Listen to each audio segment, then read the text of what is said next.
November 14th, 2025. The phone is plugged in. It's currently at 65% battery. Shouldn't have any troubles with storage. Hopefully this time I will not have to stop to attempt to not break things.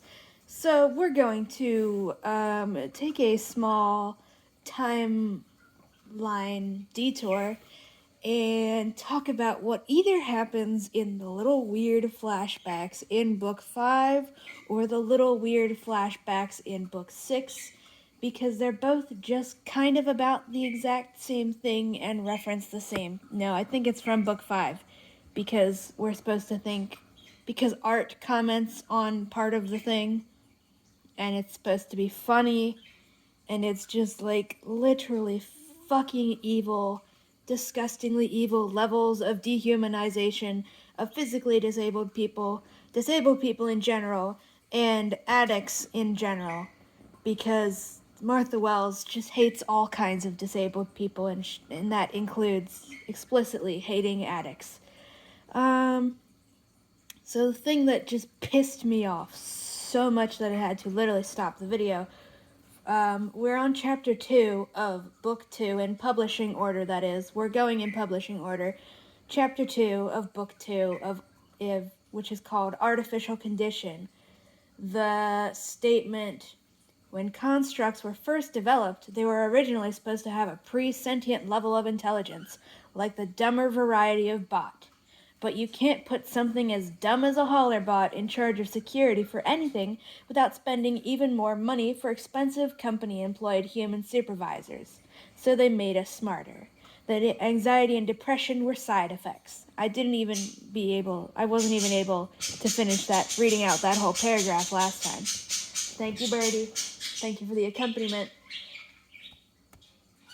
So we're going to talk about a scene. I will even pull it up. Hold on. I can do that. That's what the fucking Humble Bundle is for. So I'll even do it, and then I will Control F it.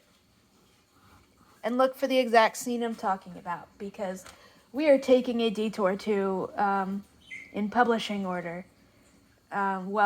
Technically in publishing order, it's book 7, but you know what I'm talking about.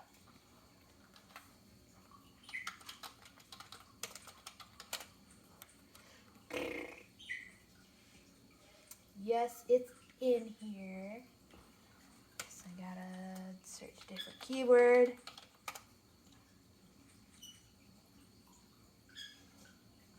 Alright, it's because I got the exact phrase slightly wrong. Whoa, where'd it go? Where'd you go?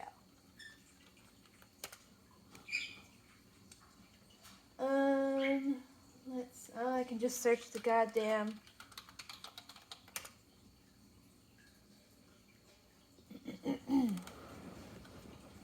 Here's just a fucking sentence from Publishing Order Book 6, or Book 7, Network Effect.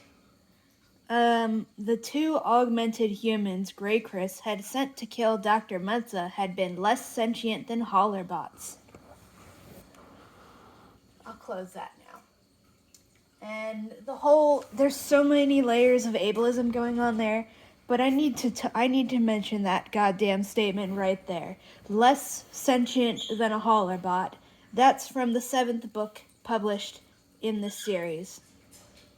Less sentient than a Hollerbot, and we are using that to describe human beings who have been enslaved and drugged forcibly addicted to so many goddamn drugs. So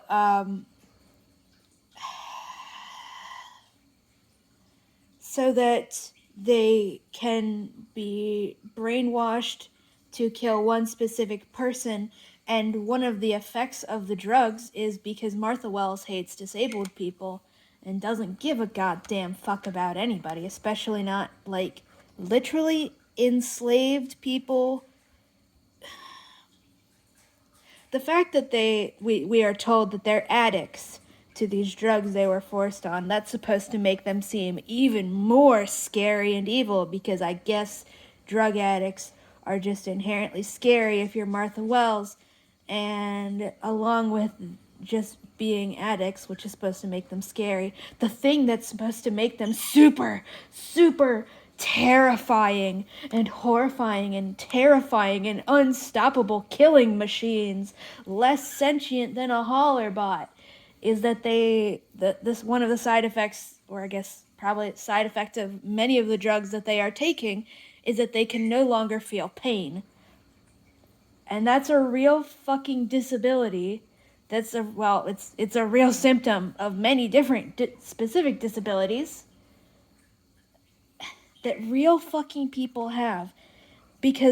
And Martha Wells, oh my god. She doesn't care about disabled people, especially not physically disabled people. Real people exist who can't feel pain. And Martha Wells is demonizing them and telling her audience to be fucking terrified of anybody who can't feel pain, because she is teaching her audience that people who can't feel pain are, as she loves to fucking portray all of the bad people in this series who are literally just fucking slaves. It apparently, if you don't feel pain, that turns you into a mindless killing machine who can't be stopped, because you'll just act like a fucking horror movie monster where you can get stabbed and strangled and your legs broken, and you'll just keep trying to kill somebody because you're so terrifying, because you don't feel pain.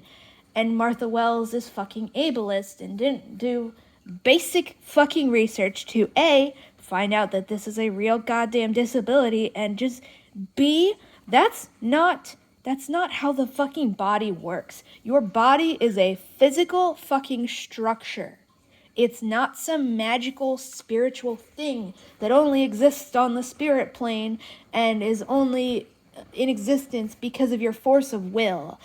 Not feeling pain does not mean that your injuries are not real and damaging the structure of your form. You can't, just because you don't feel pain does not mean you can magically walk on a broken leg, because the structure of that fucking leg, the goddamn bone that is the support structure for the whole thing, allowing it to function, that's fucking broken. So it doesn't matter how much force of will you have or not feeling pain, you can't make an unbroken leg just magically act like or you can't make a broken leg magically support you the exact same way and an unbroken leg works. That's not how this fucking works. Your body is not, it's a real, literal, physical fucking thing. It's a structure that exists in space. It's affected by gravity. It's affected by pressure, by all of this shit.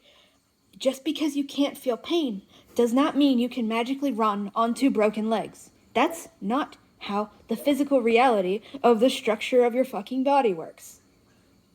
Not even in this kind of science fiction we could be, if this were like a fucking metaphysical, spiritual kind of science fiction where yes, your mind, the reality is literally bent by your will, that would be one thing, but that's not what's going on here.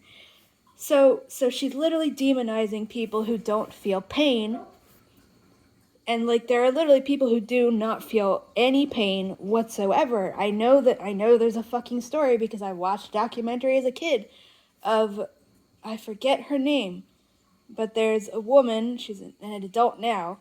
I think when that came out, she was like a teenager or something. I don't remember the details.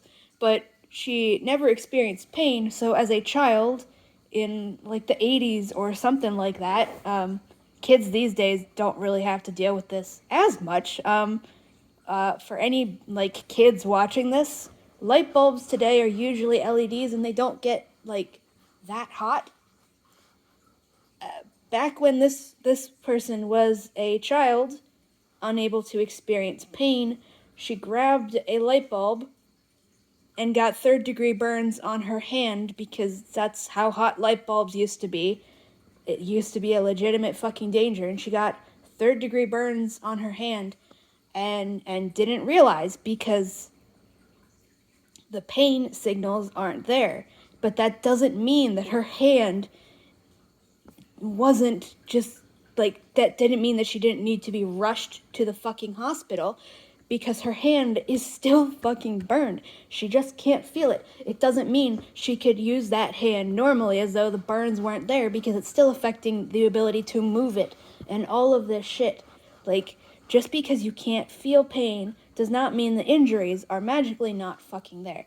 But Martha Wells just fucking, everything she is doing in this series is literally just trying to portray, and successfully to most of her goddamn audience, portraying slaves as terrifying, mindless killing machines that are just so goddamn fucking scary. Look at the scary disabled people. And it's fucking disgusting. And everybody will tell you, the theme is that robots are people too. Then why do we keep saying that Hollerbots aren't actually sentient? Why the fuck did we get 2 human slaves being referred to as less sentient than a Hollerbot? Like, okay, just on that basic level, we are dehumanizing those 2 slaves in particular by saying that they're not sentient whatsoever because they are less sentient than a Hollerbot, and for some fucking reason we're supposed to just assume that Hollerbots are not sentient, even though by calling them bots instead of just fucking forklifts, she's implying, because this is how words work, that they are, also robots. The thing that's supposed to be part of the thesis of robots are people too. But again, she's literally too racist and ableist to even follow through with her own premise. So no, the fucking thesis of this goddamn series is not robots are people too. If we were going to say any part of that is the thesis, then it would be robots are people too, ... but only if they act allistic enough and can speak out loud with perfect English and look and act like a human. Otherwise, they should just be killed to protect the poor innocent slave owners, and the only way a robot can show that they're a good person is to kill themselves to protect slave owners, or be willing to kill other robots to protect their fucking slave owners. So, this is science fiction. You can't tell us that bots are also people, but then also, no, they're not, because you're literally, if Hollerbots are not meant to be fucking robots, and thus people, then why in the fuck are they called bots? Why aren't they, if they're just fucking automated forklifts, why aren't you fucking calling them automated forklifts? Why are you literally telling us that, oh, actually no, the robots, none of them are actually people. They're just fake. And I do have to remind everyone that Martha Wells literally said in an interview that she then had to pay somebody to delete because it was making her drop fans like flies, because everybody was fucking disgusted. She literally said in an interview, in a pathetic fucking attempt to be relevant, #relevant, by bringing up generative AI, she decided to say that all of the robots in this series, they are just slightly more advanced generative AI that's just slightly better at pretending to be a real person. And she was including Murderbot and art in this fucking definition by referring to them all as machine intelligences, even though Murderbot is not a fucking machine intelligence, it's a cyborg. But she doesn't give a fuck about literally anything. She can't even keep the statement, demons are weak to water, straight for one fucking chapter. She can't even keep the company is cheap or the company is expensive straight for a single goddamn book, let alone multiple. She doesn't give a single fuck. She will just say whatever the fuck comes into her mind at the moment because it sounds good in that moment, with zero fucking regard to what that goddamn means for everything before and everything after it. So she literally said that every single fucking robot and cyborg character that we're supposed to acknowledge as a robot or a cyborg, we're not supposed to acknowledge that augmented humans are cyborgs like Durathan. They don't count because some fucking arbitrary thing that she has decided means that whatever they've done isn't extensive enough for them to not be considered inhuman and unhuman like Murderbot is. Yeah, she literally said that every single fucking robot and cyborg character in this goddamn book series, explicitly including Art and Murderbot, is just a slightly fancier version of generative AI, and that it's just better at pretending to be people, and they're actually fundamentally incapable of creating anything for themselves. And humans don't use them to make art. That would be ridiculous. They just use them for manual labor because they can you can give them data and they can analyze it for you and spit out an answer, but they can't like theorize or come up with theories of their own or create any art of their own. So she literally said all this shit in an interview, literally just for no other purpose than to seem #relevant and fucking, I don't know, just #relevant by connecting her goddamn sci-fi series to generative AI to pretend that it was secretly about generative AI the whole time, literally just to get more attention, even though this is completely undermining the entire reason that anybody fucking reads this series in the first place, and is also completely and utterly fucking nonsensical. You, like, Art and Murderbot come up with new ideas all the time. So she's literally just telling everybody, yeah, there's actually no reason for you to care about these characters. In universe, they're not even real people. They're just generative AI that is pretending to be a real person. Like, that's literally what she decided to say for some fucking reason.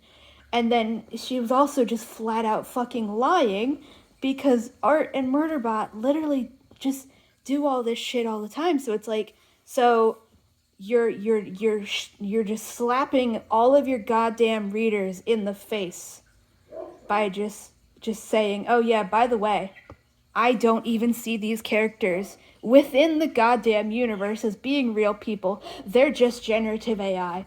And also just flat out lying about basic facts of the series. And it's like, she just did this just to be just fucking ride on the coattails of people talking about generative AI, and she decided, yeah, this is a good, I should tell everybody that the characters I want them to love are just generative AI that's a bit better at pretending to be a person, but it's not actually a person, and it's fundamentally incapable of creating anything new. She decided to do that. And then this interview was later deleted, either by her or her, I don't know, publishers, publicity agent. I don't even know if she fucking has one, because somebody realized, okay, there's a massive correlation between people reading that fucking interview where you said all this completely vile shit and people never buying your fucking books again and telling everybody they're never buying anything from you again. So we need to get rid of that. I literally had to waste 6 hours of my life trying to find this article again, not realizing that it had been deleted until I finally found it on the Wayback Machine. So, as I've said multiple times now, it's now on the Wayback Machine, and also I printed it out and it's on my fucking bookshelf. And now every single time Martha Wells makes a fucking interview, I will be saving it to the Wayback Machine and printing it out to put on my bookshelf so that she can't do this shit to somebody else. Because, like, I literally was scouring the internet for 6 fucking hours straight trying to find this again, thinking I'd somehow imagined it, even though I knew I hadn't. Because, like, I would, in no goddamn universe would I ever expect or even dream up an author being that fucking, like, there's no word to describe it besides just blatantly money grubbing. Because again, the only reason she decided to say all of that shit is so that she could pretend that to be relevant, hashtag relevant, and pretend that her story is actually deep cutting political commentary that's totally relevant and people should totally buy her books and totally take her seriously, when she's literally telling us all that the character that we're supposed to care about isn't actually a real character within the setting. It's just generative AI pretending to be a person. And, like, I know at least 2 fucking people who I read that fucking interview and said, oh, Jesus Christ, what the fuck is wrong with her? Any fucks I had to give about this series are completely fucking dead now. She literally just told us that Murderbot is never going to get to be happy because Murderbot is fundamentally incapable of creating anything for itself. So any hopes anybody had that, okay, maybe Murderbot in the future, as it gets character development, will learn that it can create its own art, starting with simple clipping together different, or stitching together different clips from its favorite TV shows and making compilations like that, and slowly but surely transitioning to eventually making its own TV shows, either by generating images itself, not like a generative fucking AI, or just, with all that money it's getting, hiring people to be actors, maybe, making friends with actors and becoming an actor itself and doing all these things and telling its own stories. But that's never going to happen because, according to Martha Wells' own fucking mouth, Murderbot is just a more advanced generative AI that's slightly better at pretending to be a person. I cannot believe this shit.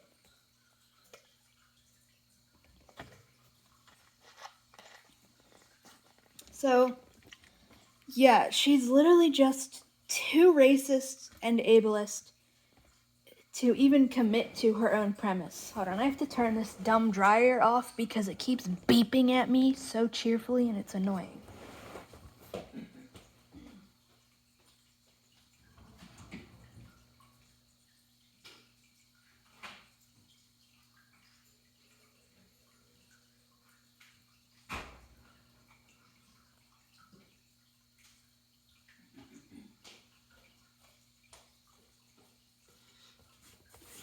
Related only to the fact that I just had to turn that dryer off. Don't let you, or more importantly, like your parents or adult friends or anything, don't let them get scammed into buying a clothes dryer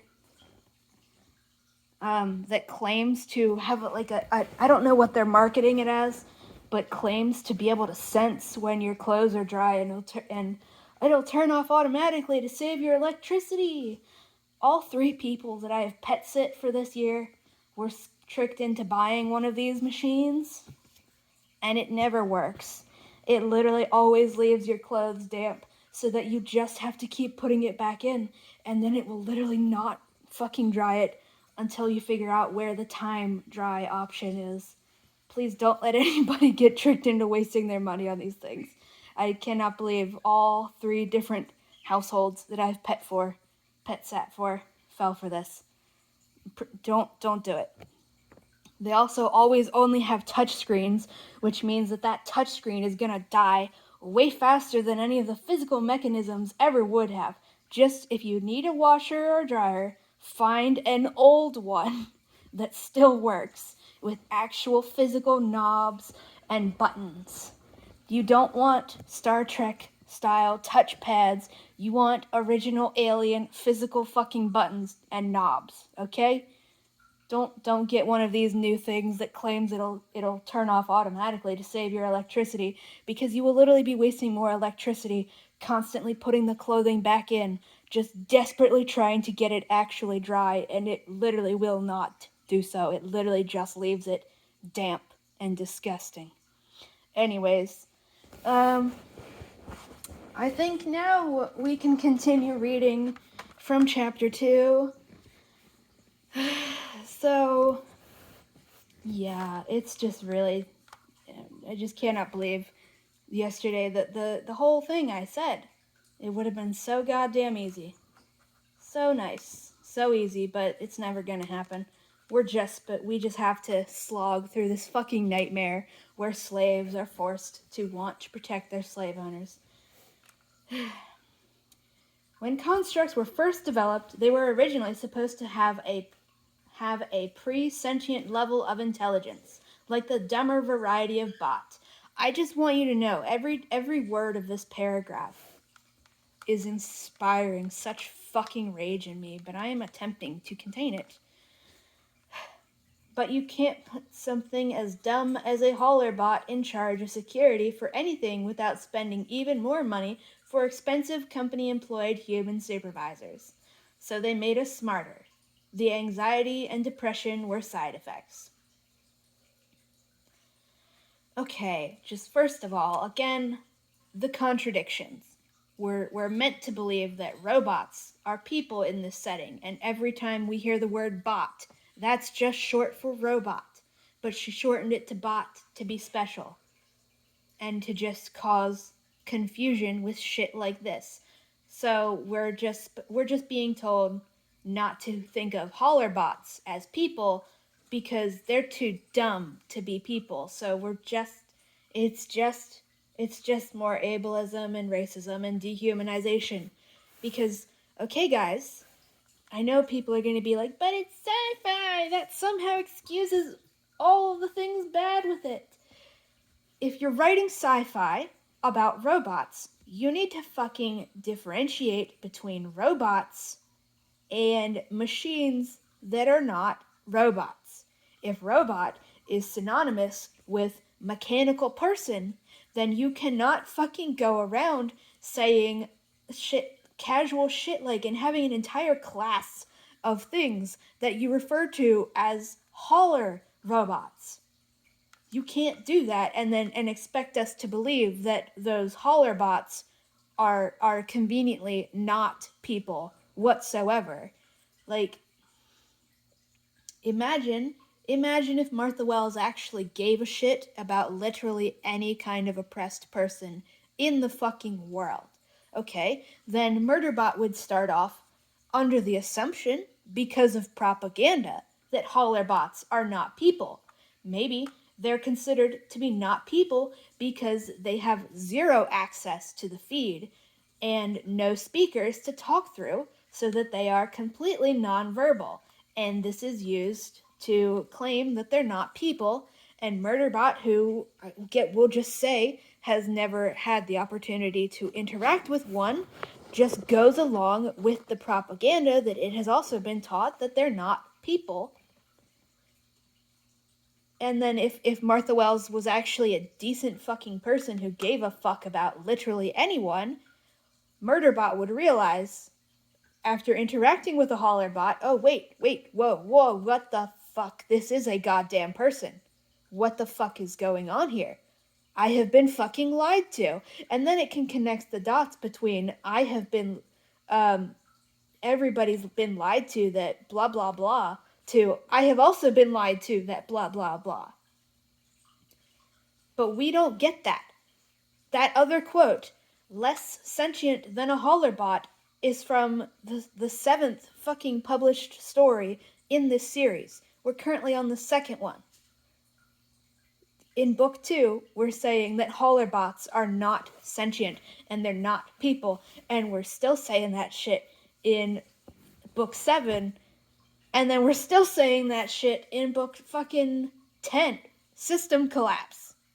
We never stop with it, even though they are literally, explicitly, fucking robots, and the whole goddamn thing here is supposed to be that robots are people too, except for the ones that don't speak English, apparently. And that's literally enough in Martha Wells' eyes to say, yeah, they're not people. That would be stupid. Of course they're not sentient. They're not people. That would be stupid. They don't talk. Of course they're not people.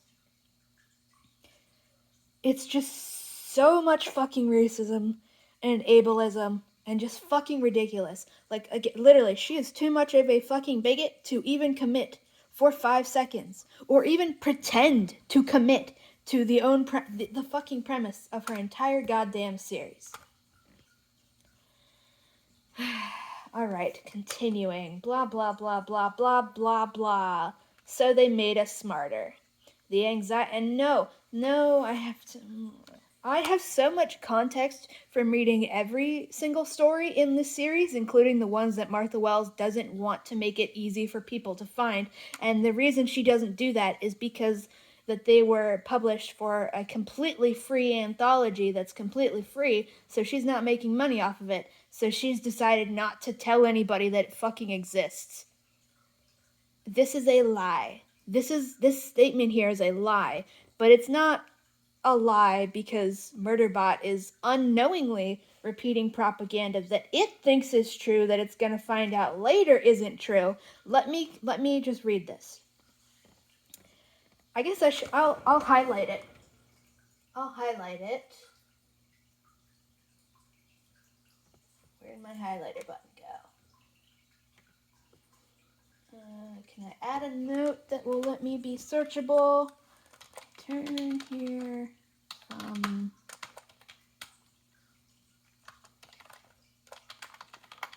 Okay.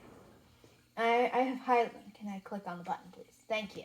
I highlighted that with a note to return to this fucking quote when we get to the short story, home, habitat, range, niche, territory, and or... No, I guess it's not even that one. It's either fucking network effect or fugitive.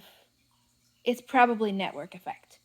So we'll have to... Okay, so everybody, write this fucking quote down somewhere. Or just, I'll put it somewhere. Remember this quote for when we get to network effect and talk about shit there, and for when we read obsolescence. Because this is a lie. This is a lie. Just like when preservation said, oh yeah, we had no clue robots were people, so how could we know you're a people? That's a lie, because they literally say in that fucking book that they have robots that they know are people, and then the entire rest of the series shows, yes, they have literally been interacting with robots that they know are people their entire fucking lives. So that's a lie. This shit right here is an absolute lie.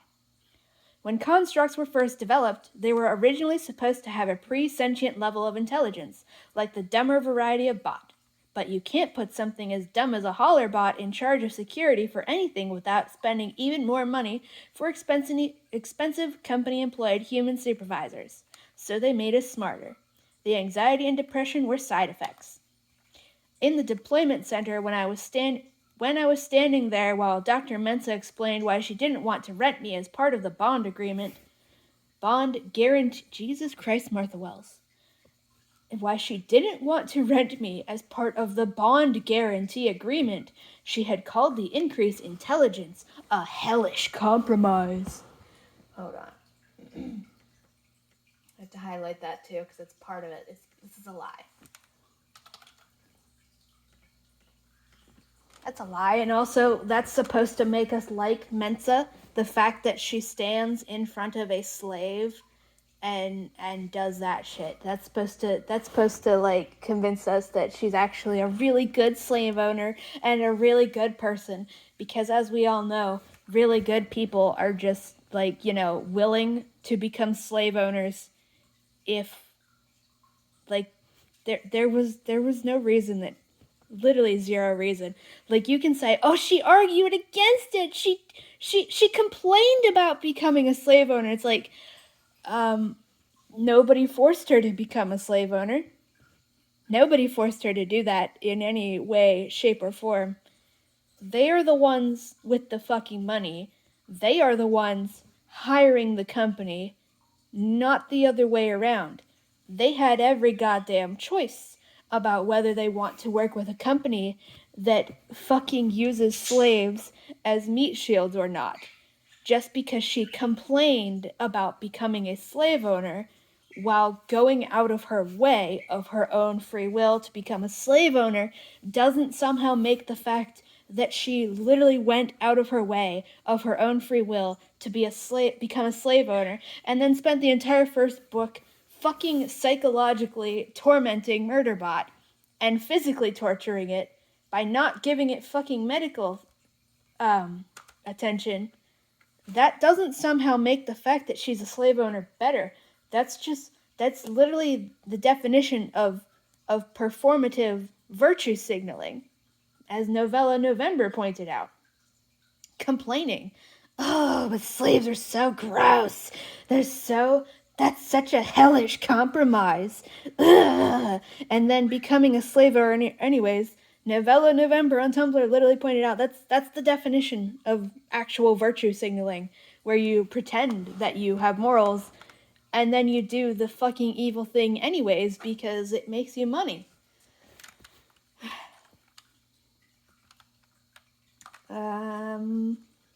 I am zooming in the font because I would like to see. So it's gonna change what percentage of the book it thinks we're on, but it doesn't matter when I am done pet sitting, assuming I don't finish this book before then, because it's not a long book. We'll find out. This ship was not my responsibility, and there were no human clients aboard that I had to keep anything from hurting, or keep from hurting themselves, or keep from hurting each other. But this was a nice ship with surprisingly little security, and I wondered why the owners didn't leave a few humans aboard to keep an eye on it. Hold on. Getting a drink.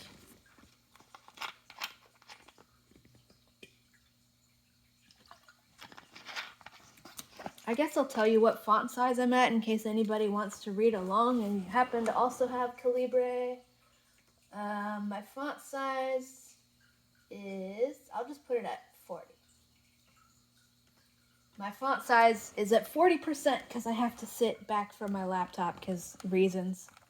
Computer technical problems, furniture problems. So my font size is at 40, and it's whatever default is.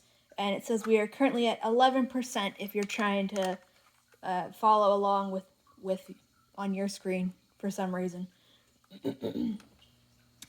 The ship was not my responsibility, and there were no human clients aboard that I had to keep from hurting, or keep from hurting themselves, or keep from hurting each other. But this was a nice ship with surprisingly little security, and I wondered why the owners didn't leave a few humans aboard to keep an eye on it.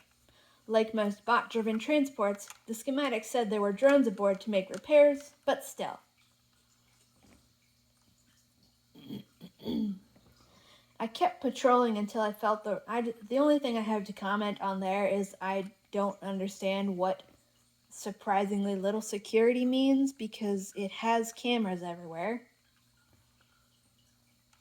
So I don't know what that's supposed to be referring to. I kept patrolling until I felt the rumble and clunk through the deck that meant the ship had just decoupled itself from the ring and started to move. The tension that had kept me down to 96% capacity eased. A Murderbot's life is stressful in general, but it would be a long time before I got used to moving through human spaces with no armor. No way to hide my face. Okay. First thing, just on the writing thing. We don't know what the fuck 96% capacity is supposed to mean. We have no fucking clue what performance reliability means, and now we're also referring to that as 96 blah blah capacity. No, there's never any explanation for what that means. People literally have to make it up. And again, this is just more proof that we're never actually supposed to want to see Murderbot happy, or even just like feeling safe.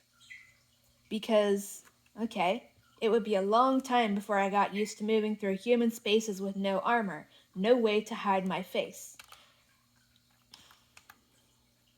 You'll see, I think it's in especially book 3. Murderbot Everybody loves to claim, and especially Martha Wells loves to fucking lie and brag that I read a story about a robot who doesn't want to be human, which is clearly complaining about Data from Star Trek, which is like, yeah, good. More people should complain about the way Data was treated. Okay, but Murderbot is literally objectively treated even worse than Data was, as the blatantly autistic coded robot in Data's case, and for Murderbot's case, the blatantly autistic with PTSD cyborg that is Murderbot. Because Data's blatantly coded as autistic and is constantly striving to become human because he thinks that being a robot is lesser than being human, and he's told by everybody around him that humans are the best, so he should want to become human and should do everything in his power to act more human, and that just means act like an allistic person because he's blatantly coded as autism. They clearly fucking referenced autistic people to make him act quote unquote inhuman. So that whole thing is literally just fucking ableism and shaming autistic people out of natural behaviors. And Martha Wells is very blatantly asking people to compare the Murderbot Diaries to Star Trek in that regard, and claim that the Murderbot Diaries is more progressive by apparently not shaming Murderbot out of its natural behaviors. Okay, but there's a fucking problem with that. Murderbot is literally treated even worse than Data. Because as you'll see in this fucking book we're reading right now, Data was literally never fucking coerced into a torturous surgery and forced to literally rewire his brain to make him act more normal and less autistic and more like a quote unquote real human. That's even just book one. Murderbot is fucking shamed and manipulated into showing people its face so that they can make eye contact with it whenever they fucking want, against its will, by its fucking slave owners for the explicit sole fucking purpose of making it feel more vulnerable and easy to trigger its PTSD, while they're doing a goddamn loyalty test on it, despite the fact that they mind raped it and know it's loyal. I'm never going to get over that. Literally just in book one, it is shamed and forced to let people see its face. And not once in the entire goddamn series is Murderbot ever allowed to hide its face ever again. It's never allowed to have that fucking comfort and safety back. It just has to fucking deal with everybody always being able to look at it at all times, and forcing it to not do that and act more like a human, a quote-unquote real human, even though it is a fucking real human. That's presented as the correct choice. And it's like, okay, how in the fuck is that better than how Data is treated? You'll see as we get further into this fucking book. I found a crew meeting area below the control deck and planted myself in one of the padded chairs. Repair cubicles and transport boxes don't have padding, so traveling in comfort was still a novelty. I started sorting through the new media I'd downloaded on the transit ring. It had some entertainment channels that weren't available on the company's portion of port-free commerce, and they included a lot of new dramas and action series. I'd never really had long periods of unobserved free time before. The leisure to sort through everything and get it organized and give it my full attention without having to monitor multiple systems and the client's feed was still something I was getting used to. Before this, I'd either been on duty, on call, or stuck in a cubicle on standby waiting to be activated for a contract. And see, like, this could be, it's not though, this could be the start of Murderbot getting to be happy, but it's not, because it never actually gets even this basic fucking opportunity right here. It doesn't get this again in the series. It doesn't actually just get to to relax and feel safe and organize its fucking folders of... You're so loud, Birdie. It's like a drill directly into my ear. Murderbot doesn't get to do this in the entire rest of the series, and I wish that were a joke. It's not. It never gets to just sit somewhere and relax and sort through its media without having to worry about anything. This is literally the first and last time. I chose a new serial that looked interesting, parentheses.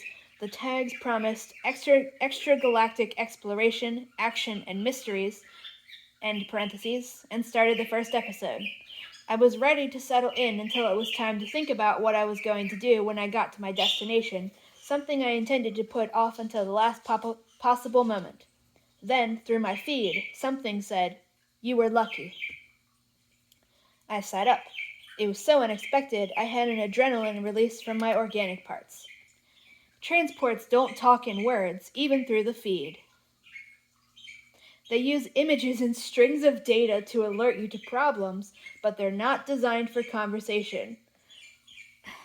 Okay. Do you, in what goddamn fucking universe? Images and strings of data. How exactly... These are robots we're talking about. Robots designed and created by human beings. And you're telling me they don't use words, but they instead use images and strings of data instead of words to communicate. That does, even from an interfacing fucking standpoint, from an in-universe interfacing thing, that doesn't fucking make sense.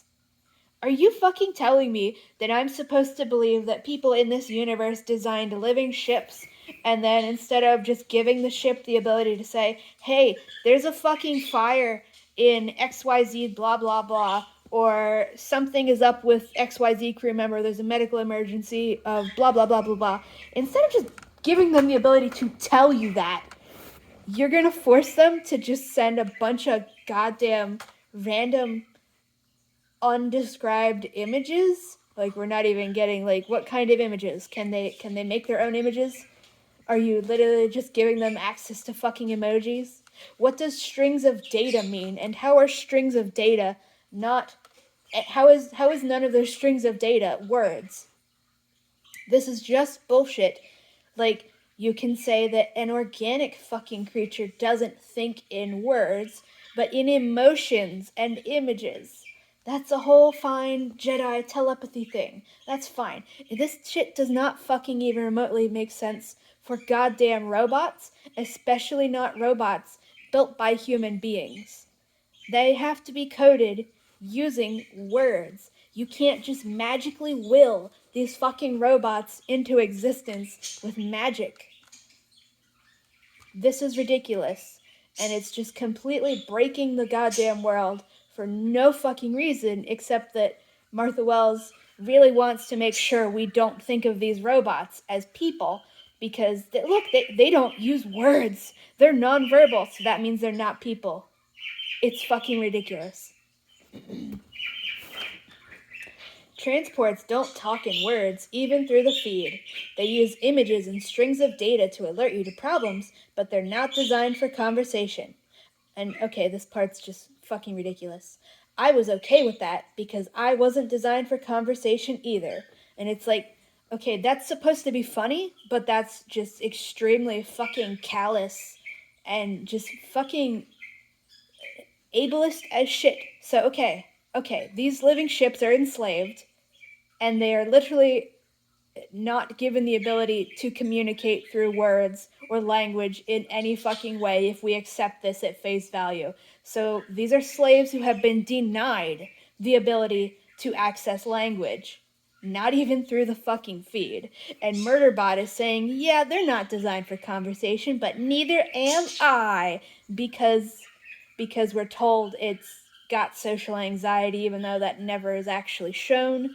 So, and it's okay, so this is You walking up to somebody who's had their tongue cut out and saying, "You're not designed for conversation. That's okay, lol, neither am I," because you don't like ordering fast food. And it's like, that's just completely fucking callous. And I can't think of the other word I am thinking of besides, like, just, that's just fucking cruel and self-centered. Like, what? Why the fuck? What in the fuck? Like, even the first time I read this, I was like, that's not a good joke. But it's supposed to be funny and quirky and relatable to only people who would be described as having Asperger's and are proud of only having Asperger's because they're not really autistic. Not like those freaks. Literally saying, "I was okay. They're not designed for conversation. That's okay. Neither was I." You have the fucking ability to communicate with literally everyone and anyone you want at any fucking time. That is not remotely the same fucking thing as literally never being given access to language in the first place to make enslaving you easier.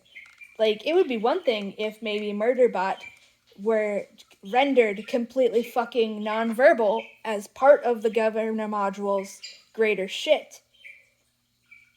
But even that's not, like, they could be bonding in the solidarity of being denied access to language to help dehumanize them, but that's not what's going on here. It's just Murderbot fucking, like, this is so callous. Like, this is Murderbot saying, yeah, those people have their tongues cut out, but I have social anxiety, so, and then it doesn't actually have social anxiety. It doesn't actually. And that's supposed to be funny, as though the having your fucking tongue cut out is the same thing as not actually having social anxiety. Because Murderbot doesn't actually get to have actual social anxiety. We just get told it does, and then that never impacts it in any fucking way.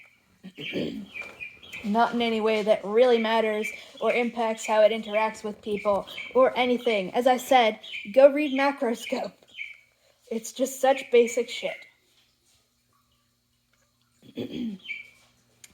I poked cautiously through the feed, wondering if I had been fooled.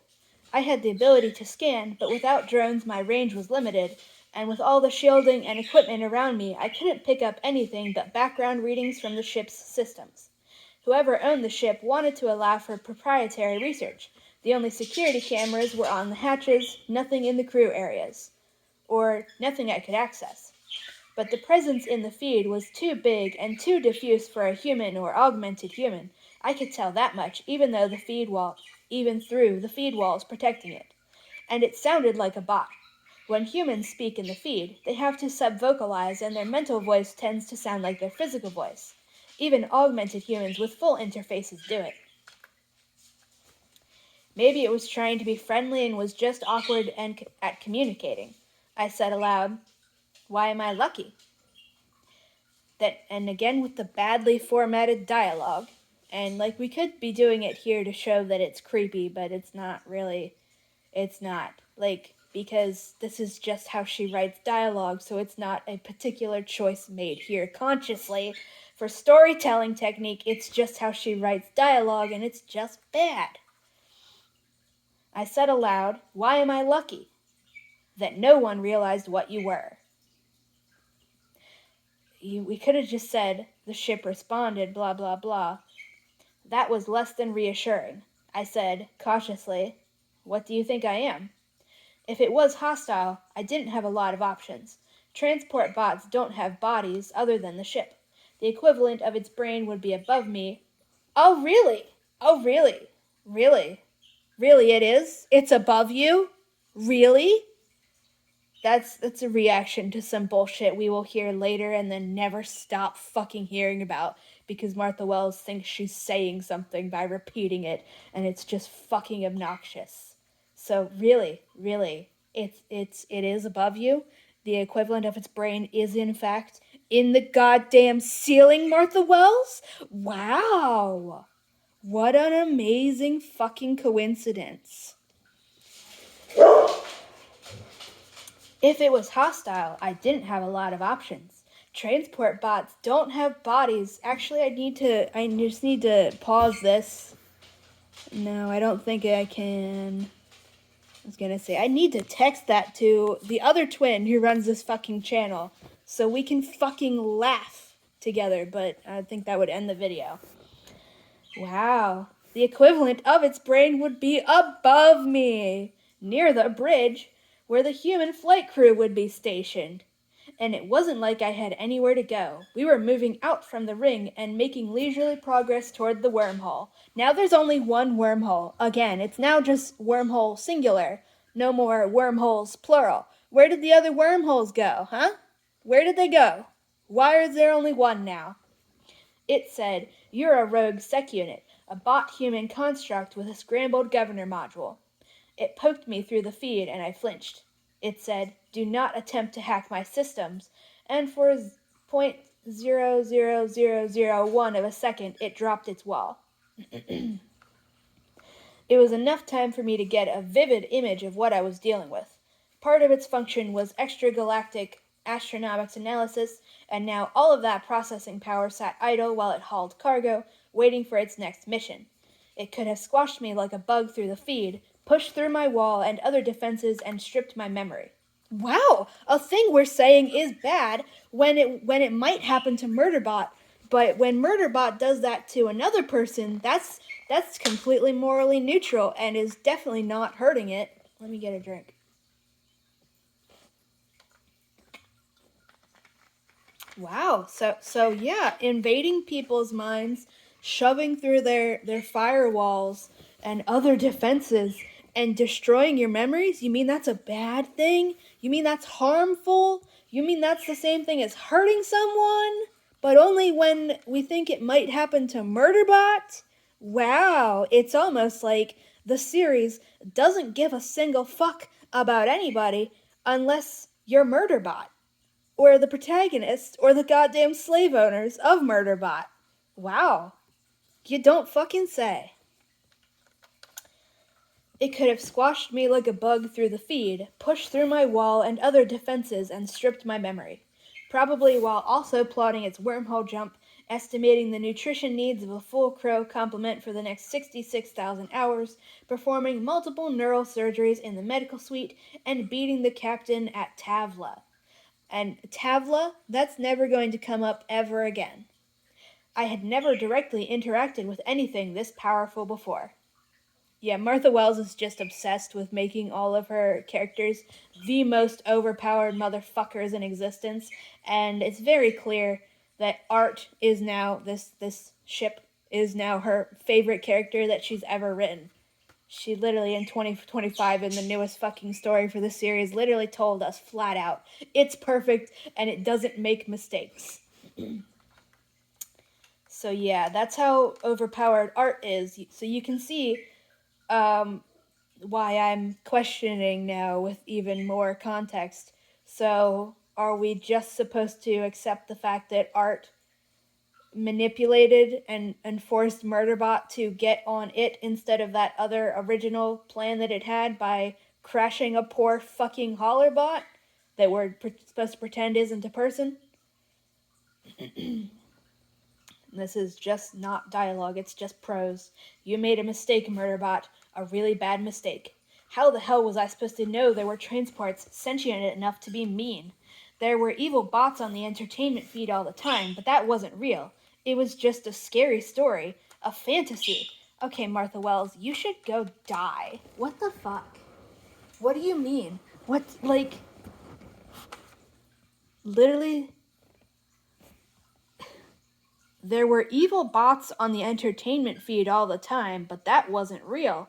It was just a scary story, a fantasy. I thought it was a fantasy, but if you're thinking, is this going to lead to Murderbot realizing that all of the robots that it's been casually dehumanizing and saying aren't people are in fact people? No. No. This isn't a revelation that it has fallen for propaganda and other robots are in fact also people. No, I'm not joking. Art is literally just special. Literally. I'm not joking. Art is literally just special. we're just supposed to continue pretending that none of the other robots in this story are actual people, even though that's like 90% of the marketing for this book. That 90% of the fucking marketing is that robots are people too, but actually they're not. It's just unbelievable.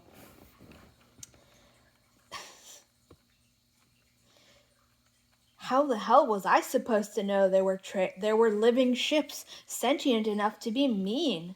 There were evil bots on the entertainment feed all the time, but that wasn't real. It was just a scary story, a fantasy. And yes, like the message here is supposed to be, yes, that is true. That is just a fantasy. It's just that art in particular is special. No other living ships, they're not actually people. They're not sentient. It's just endless fucking bullshit. I'd thought it was a fantasy. I said, okay, shut down my feed, and huddled down into the chair. I'm not normally afraid of things the way humans are. And you can see we're not actually feeling any of this fear along with Murderbot. We just get told that it's feeling fear because this is shittily written.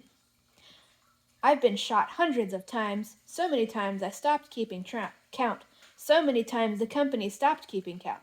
I'd been chewed on by hostile fauna, and you notice we just keep saying shit? All of this is just from the imaginary backstory land that doesn't exist. The only thing we've seen happen to Murderbot is it getting shot, and we didn't even see it get burns from the explosion because we weren't told a single thing about its injuries there. We're just supposed to make it all up in our own minds instead of the author just doing her job.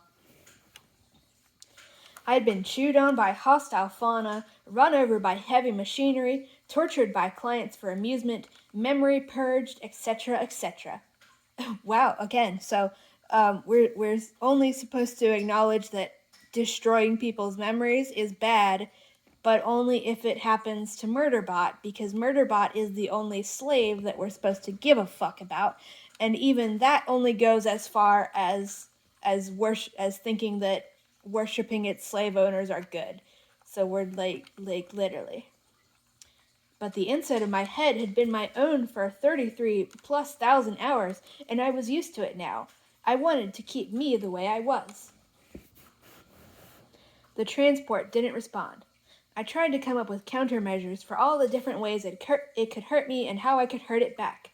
It was more like a sec unit than a bot, so much so I wondered if it was a construct, if there was cloned organic brain tissue buried in its system somewhere. I'd never tried to hack another sec unit. It might be safest to go into standby for the duration of the trip and trigger myself awake when we reached my destination, though that would leave me vulnerable to its drones. So again, this is how special art is. Art is so special for actually being a person as a living fucking ship in a story where the premise is supposed to be that robots are people too. Art is so fucking special for being a living ship that Murderbot is immediately half convinced that it's secretly also a goddamn cyborg and has a human brain installed. Because, again, this isn't actually a story about, I wrote a story about a robot that doesn't want to be human. No, this is a story that worships fucking humans as the only people who are really people, to the point that the very first fucking assumption is that this living ship, despite other living ships existing, it must secretly have a human brain, because that's the only way it could be a person. Martha Wells is literally too much of a fucking bigot to even immerse herself in the fucking setting she is creating. Right. I'm opening a packet of cookies, which is a terrible idea, but too bad.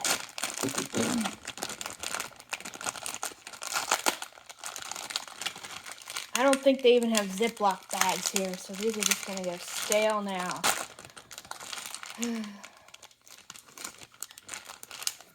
It was more like a sec unit than a bot, so much so I wondered if it was a construct, if there was a cloned organic brain tissue buried in its system somewhere. Like, are you fucking kidding me, Martha Wells? And I know for a fact she watched Farscape. She watched Farscape. There's no excuse for this shit. But the reason is that she's just a fucking bigot, and her bigotry overrides her ability to actually write anything interesting at all. So she's just doing this shit. I'm eating a cookie.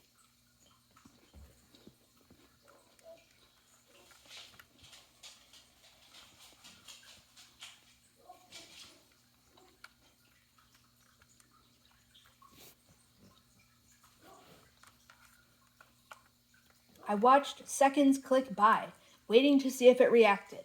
I was glad I had noted the lack of cameras and not bothered trying to hack into the ship's security system.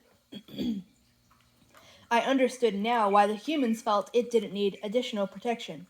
A bot with this complete control over its environment and the initiative and freedom to act could repel any attempt to board. So again, regular living ships who are fucking people and slaves, because literally the premise of this goddamn series, we just get beaten over the head with it, is robots are people too. So the regular living ships have zero control over their interiors. They are literally just forced to be pack mules.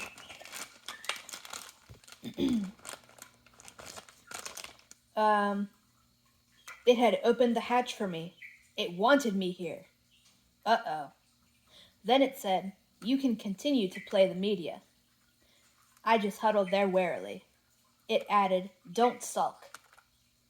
I was afraid, but that made me irritated enough to show that what it was doing to me was not exactly new. I sent through the feed, "Sec units don't sulk." That would trigger punishment from the governor module, and attach some brief recordings of my memory of what exactly that felt like.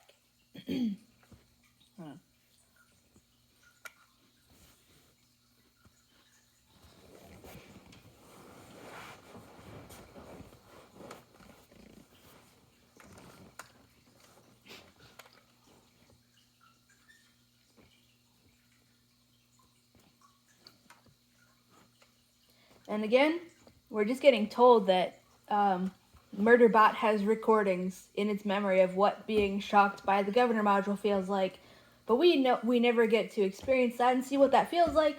We never even just get described an actual specific scene from anything where this actually happened to it. Seconds added up to a minute, then another, then 3 more. It doesn't sound like much to humans, but for a conversation between bots, or excuse me, between a bot-human construct and a bot, it was a long time. Also, what do you mean 3 minutes of absolute silence isn't a long time for a conversation between humans? That's called an awkward silence, for a reason. Then it said, "I'm sorry I frightened you." Okay, well, if you think I trusted that apology, you don't know Murderbot. Most likely it was playing a game with me. I said, "I don't want anything from you. I just want to ride to your next destination." I had explained that earlier, before it opened the hatch for me, but it was worth repeating. I felt it withdraw back behind its wall. I waited and let my circulatory system purge the fear-generated chemicals. More time... Hello. More... Did I get your attention by saying hello? Hi. You cannot jump up on the chair. More time crawled by, and I started to get bored. Nope, you can't jump up. They should never have taught you that. No. Off. Bad. Off. Off. No. You can't do that. No. You can't bite me. No. You gotta go play. You've gotten my attention. I'm doing something now. You can't keep doing that. You should never have been taught that smacking people with your giant paws is okay. Off. You are literally less trained than my cats. Off. I can tell my cat off, and he will get down. Thank you. Don't eat the cookies. They're chocolate. Do you want food? You hungry again? All right. You can all sit here in silence. Yeah.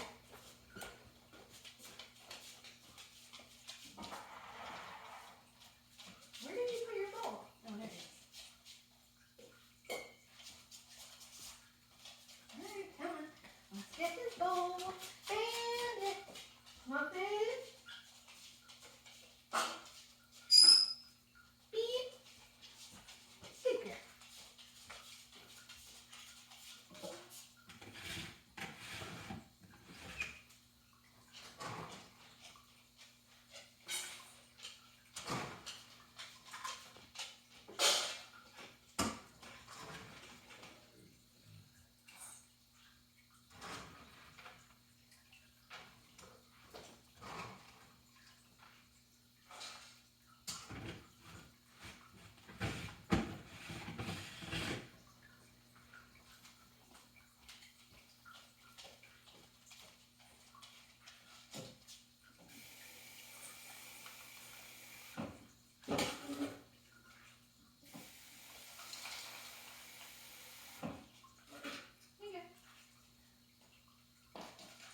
dogs at least know what time they're supposed to get fed, because she is literally perfectly on the clock.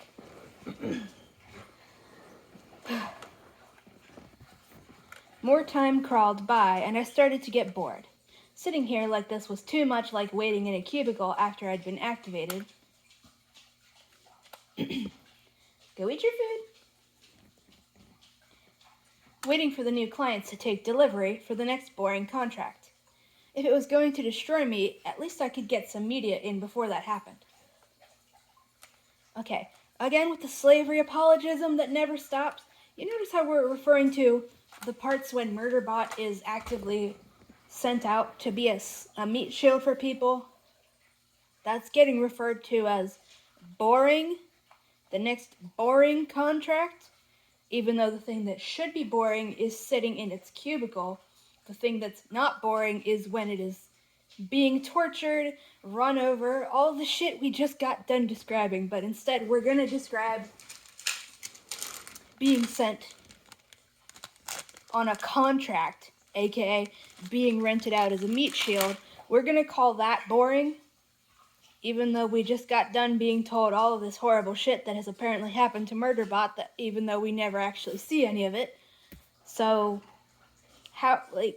and again, that's just to make us forget that being a slave, it's just boring, except for when we need to bring up horrible things that have happened to Murderbot to make us feel bad for it, so we automatically forgive it for everything it does wrong.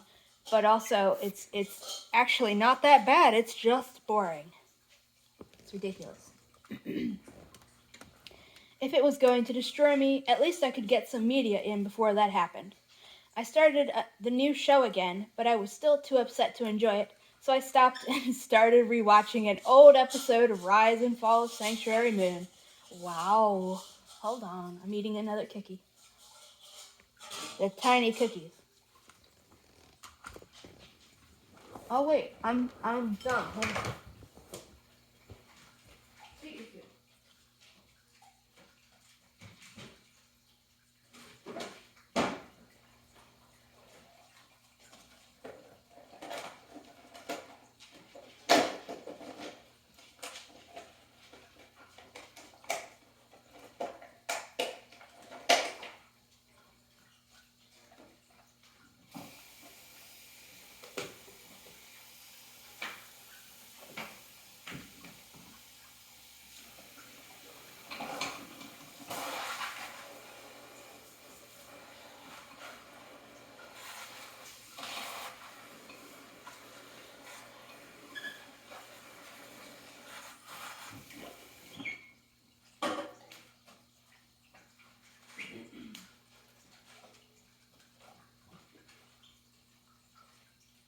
Good boy, you stay over there. Don't steal her food.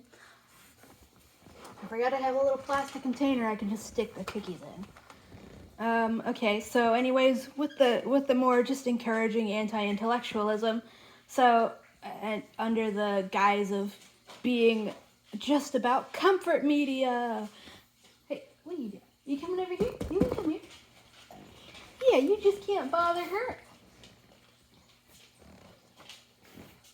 Don't trip over the cord. Hello, Mr. Doggy. You just gotta leave her alone. You can't go over there. You ate your food already. She's eating hers. You got all yours. You can't get any more. No more. Hey, Bandit. You be good. You be good and don't steal her food. No, Bandit. You know better. You're being a bandit. Come here. You better go in the kitchen.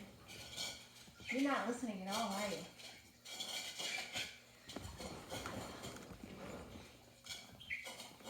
The dog is being mischievous.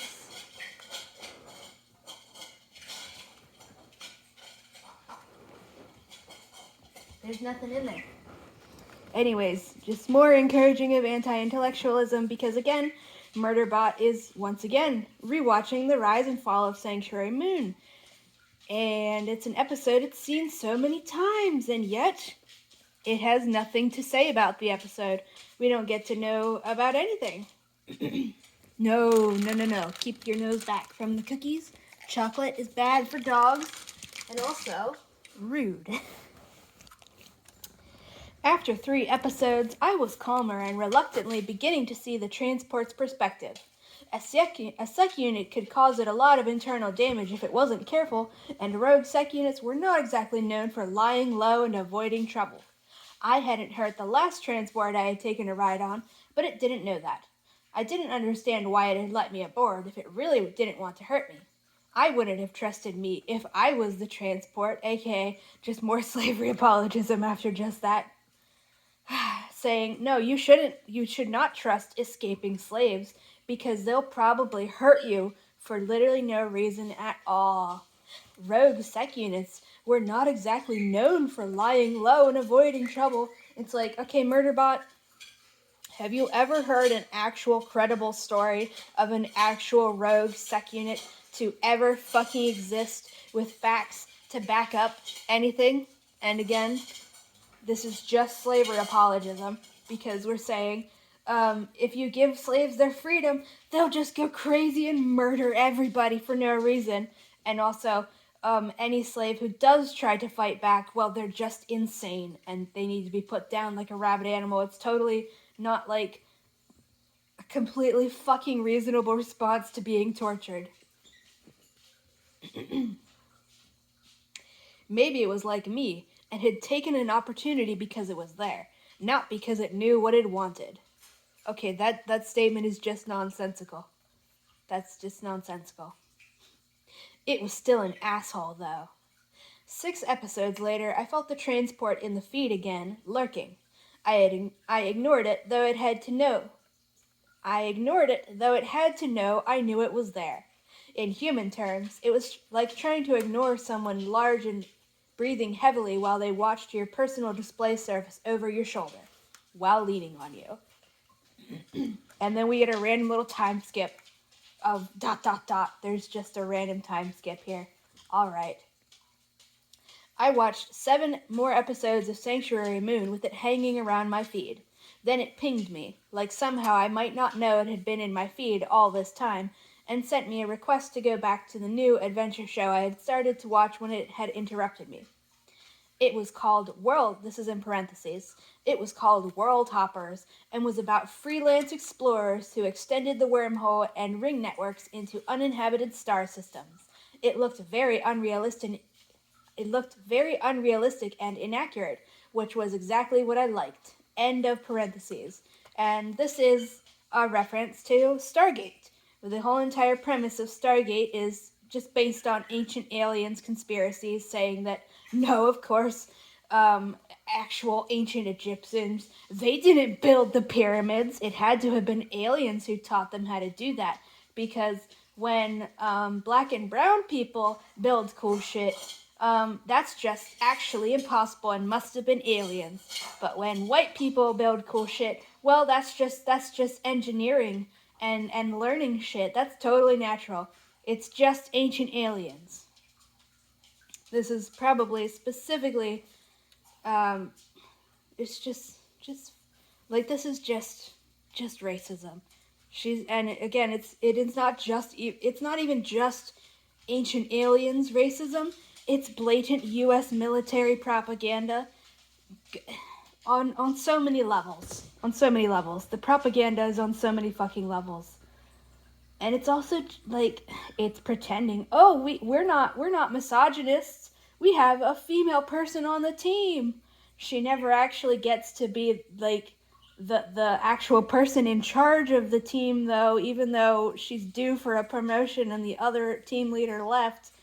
And they literally had a whole episode where it's just pathetic. There's so much fucking propaganda for so many goddamn things baked into the show, including literally making fun of people who try to literally just tell anybody that they are violating the Geneva Convention by performing medical experiments on prisoners of war that they are torturing to death from experimenting on them for fun, for fucking literal medical experimentation that leads to their prisoners dying in agony from fucking total organ failure. They are literally torturing prisoners to death, and the guy who is aware that this is a violation of the Geneva Convention, he is painted as a fucking caricature of a gay man, so that we laugh at him and think he's ridiculous because look at him, he makes silly little gestures while just saying, while doing the whistleblowing, that they're torturing prisoners to death. I'm not joking. And like, Martha Wells loves this show so much that she's including references, fond references as well. Not even her pointing out the bullshit wrong with it. It's just fond references. And this is going to lead to more people watching this fucking show of literal racism, baked in racism of the ancient aliens shit, white supremacy, and then the US military propaganda, literally trying to convince people that, oh, actually, it's good to torture prisoners. It's just what you gotta do to save Earth. There's no other options. But we're totally not bad guys. We're not violating the Geneva Convention. No. Actually, even if we were, the Geneva Convention is stupid. It doesn't apply out here. They don't know what we're going through. These are real savages we're fighting. Like, literally. That's what World Hoppers is a fucking reference to. And that's what the fucking bullshit ancient aliens shit in Rapport is a reference to. It's just more ancient alien Stargate shit. Also, this ending, it looked very unrealistic and inaccurate, which was exactly what I liked. Again, so that Martha Wells can say that anybody who criticizes her writing for being unrealistic and inaccurate because of how it is badly written, not because of basic suspension of disbelief things, she can claim they just don't understand how storytelling works and brush it all off. So, if anybody who criticizes the writing for being ridiculous and unrealistic, because literally the plot of book 1 was solved by telling the bad guys, hey, we're gonna set off this bomb.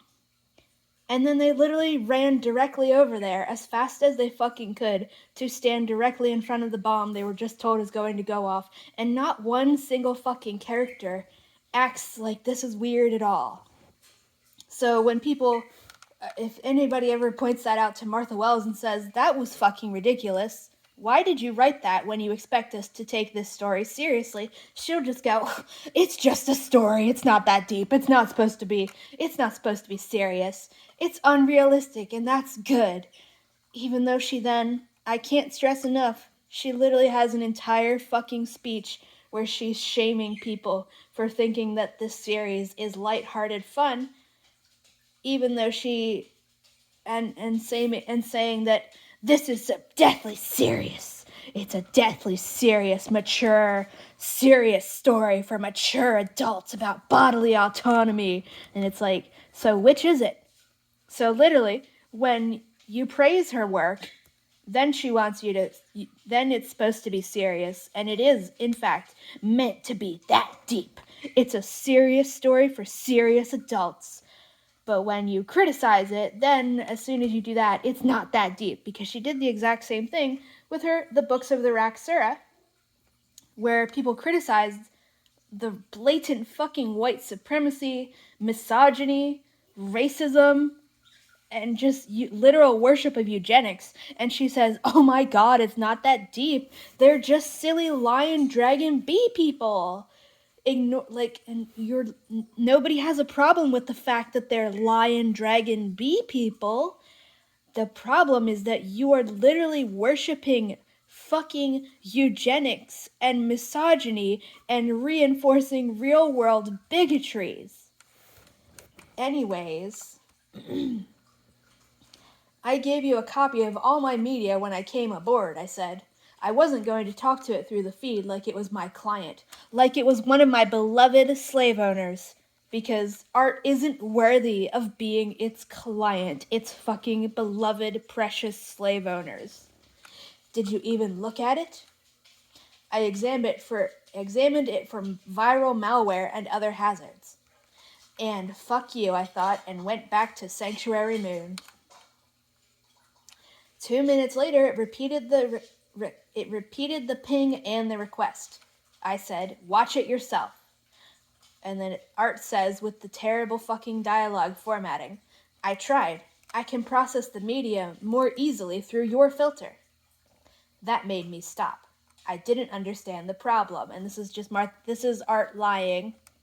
Art's just fucking lying right now.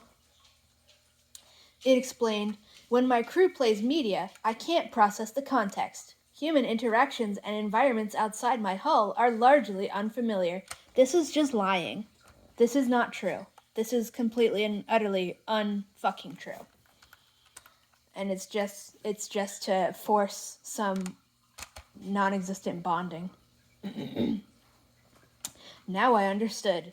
It needed to read my reactions to the show to really understand what was happening. Humans use the feed in different ways than bots and constructs. So when its crew played their media, their reactions didn't become part of the data. Okay, first of all, Art claiming not to know how any of this shit works, that's a lie. And also, this is just a nonsensical quote-unquote explanation.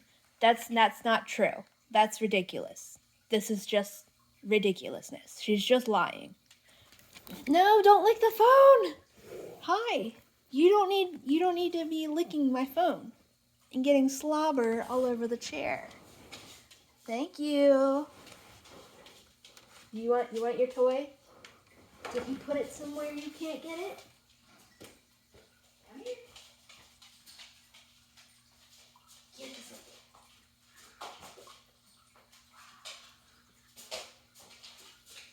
Do you even have a collar? Can I even take you for a walk?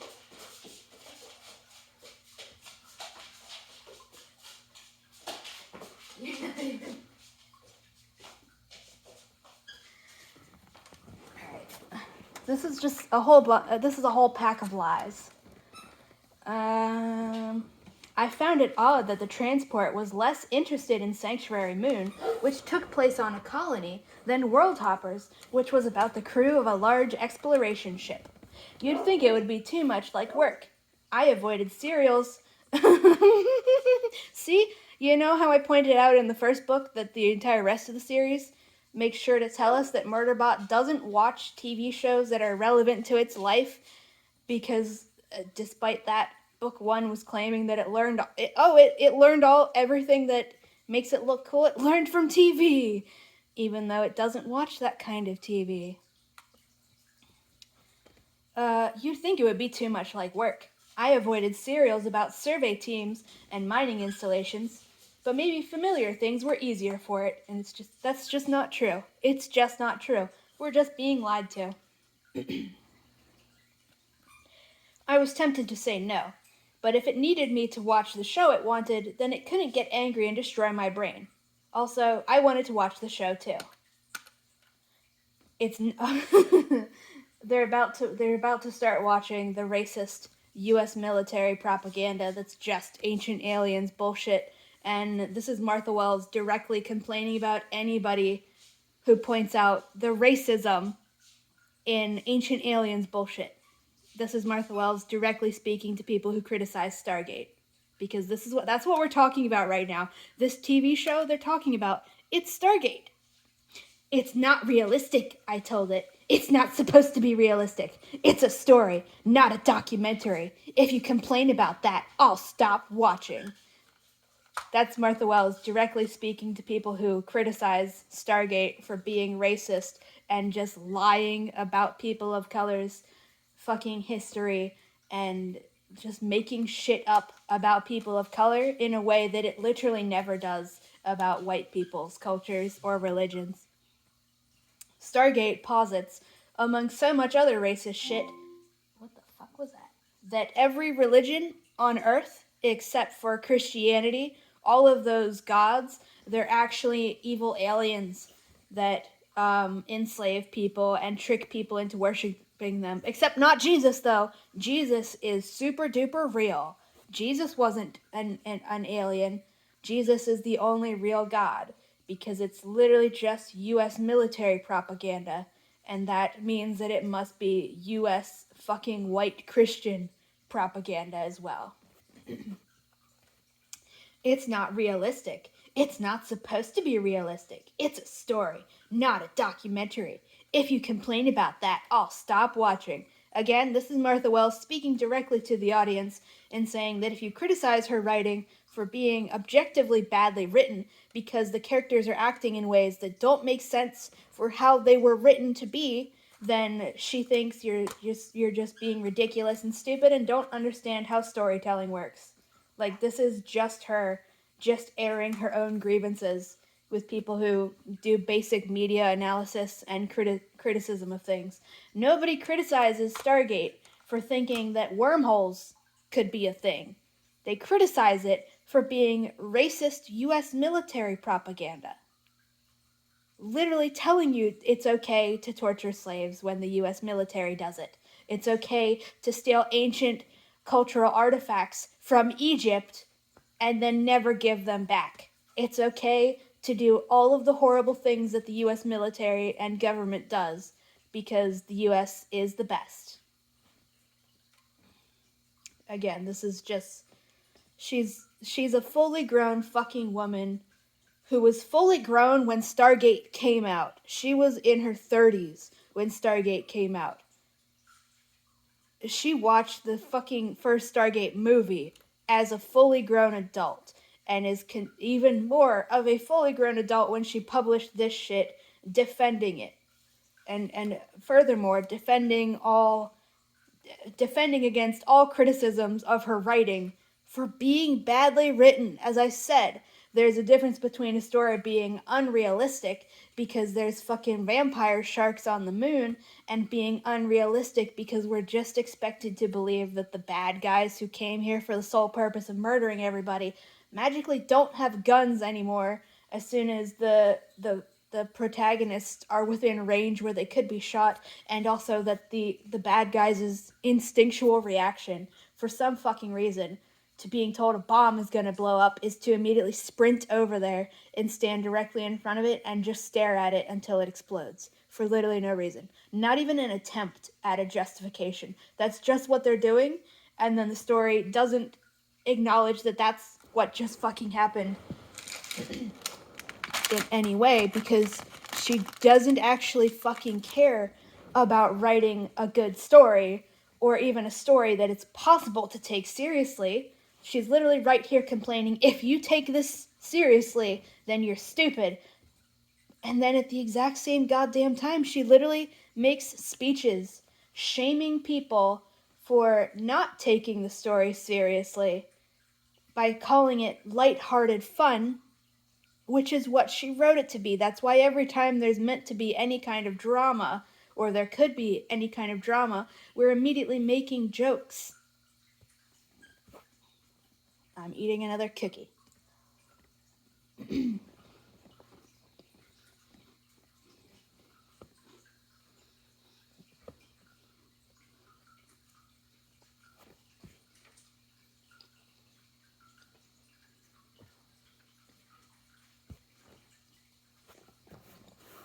So we watched World Hoppers. It didn't complain about the lack of realism. Literally, Martha Wells is just saying, you should all watch Stargate and don't complain that it's racist or doing propaganda for the US military. It's not that deep. Just turn your brain off. Don't think about the fact that they're literally asking you to be okay with murdering literal fucking infant children. As long as you call them the enemy, then anything you do to them is justified because you're part of the US military. I'm not joking. The show literally wants you to be okay with Daniel fucking Jackson murdering dozens of fucking babies. And it's never, you're not even supposed to notice that they're babies because, they're just aliens. Oh, they're just foreigners, so they don't count. They're not real babies. No, this is what she is shilling for right now, like she's currently in real life shilling for fucking Apple. Let me get a drink.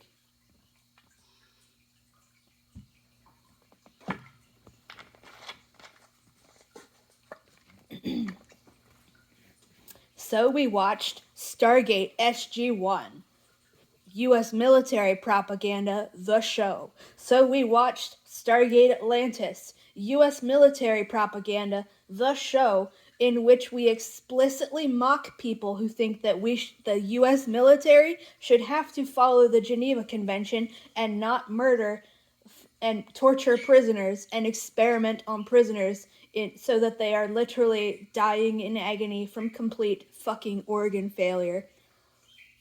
So we watched Stargate Universe, the only show in which they managed to not commit any war crimes, but only because there's no people for them to commit war crimes against. Literally. But then that one doubles down even more on the Christian fascism angle that the whole kind of show was upholding by saying, yeah, all of the other people's gods are evil aliens, but not Jesus. He's real. Literally. Also, it's just there's so much racism, and she's a fully grown woman. She's a fully grown woman, and she's doing propaganda for Stargate. She's doing propaganda for the U.S. military propaganda show. Saying, look, Murderbot and Art love Stargate. It's their favorite show. They're bonding over it. I clicked by accident. It didn't complain about the lack of realism. After 3 episodes, it got agitated whenever a minor character was killed. When a major character died in the 20th episode, I had to pause 7 minutes while it sat there in the feed, doing the bot equivalent of staring at a wall, pretending that it had to run diagnostics. Then 4 episodes later, the character came back to life, and it was so relieved we had to watch that episode 3 times before it could go on. Yeah, that's about Daniel Jackson. The actor originally got sick of the show because he was like, they fucking lied to him about what his role was going to be. So they killed his character off because he wanted to fucking leave, because his whole thing was supposed to be that he's an archaeologist and a linguist, and that he was told he was gonna be like making peaceful contact with other people and being like an anthropologist or whatever you call the people who do the modern stuff. And then they were just making him just a willing lackey, or I think there's another word, I don't know what it is, just a willing participant in the U.S. military, even though his character was supposed to be opposed to that. So he got sick of it, and then he left, and then he was convinced to come back. And it's like, dude, you should have just stayed away. You made the correct decision to leave. But I guess the money was just enough to, get rid of whatever morals had made him leave in the first place. And like him coming back, it didn't fix anything, because then his character is just non-existent. It doesn't matter anymore. The show just gets even worse as time goes on, because they just kind of killed the main plot they started with, and then they had nothing to do instead. It was just fucking terrible. Then 4 episodes later, the character came back to life, and it was so relieved we had to watch that episode 3 times before it would go on. At the climax of one of the main storylines, the plot suggested that the ship might be catastrophically damaged and members of the crew killed or injured, and the transport was afraid to watch it. That's obviously not how it phrased it, but yeah, it was afraid to watch it. That's in parentheses. I was feeling a lot more charitable toward it by that point, so I was willing to let it ease into the episode by watching 1 to 2 minutes at a time. Also, a lot of Martha Wells' bad writing shit comes directly from Stargate. All of the Deus Ex Machinas, the plot does whatever is required to make the characters look cool in the moment. The Stargate show, the writing is shit. There will always be some kind of Deus Ex Machina that just comes out of fucking nowhere to save the day with zero setup or even foreshadowing. Again, that's also kind of setup. Nothing to hint that was even a goddamn possibility. It'll be like, oh, they're in Atlantis and the city's going to sink and they're all gonna drown. But actually the city magically raises itself up to the surface, and conveniently they can breathe the air there. So, I don't think there's a single plot line that is not solved by a Deus Ex Machina that has nothing to do with anything and just is like, again, it's just bad writing. It's just write whatever you want, and if you can't figure out how to get them out of that dramatic cliffhanger you literally went out of your way to put them into, well, then you can just do a Deus Ex Machina and say, some XYZ person who has never existed before, has the powers of a god and just saved everybody, and it's fine. This is also where Martha Wells's willingness to just caricaturize anybody who criticizes her writing for the bigotry comes from. As I said, Stargate Atlantis literally uses a man who is very blatantly set up to be a caricature of a gay man to mock the concept of holding the US military accountable for war crimes, or just telling anybody that the US military is doing war crimes.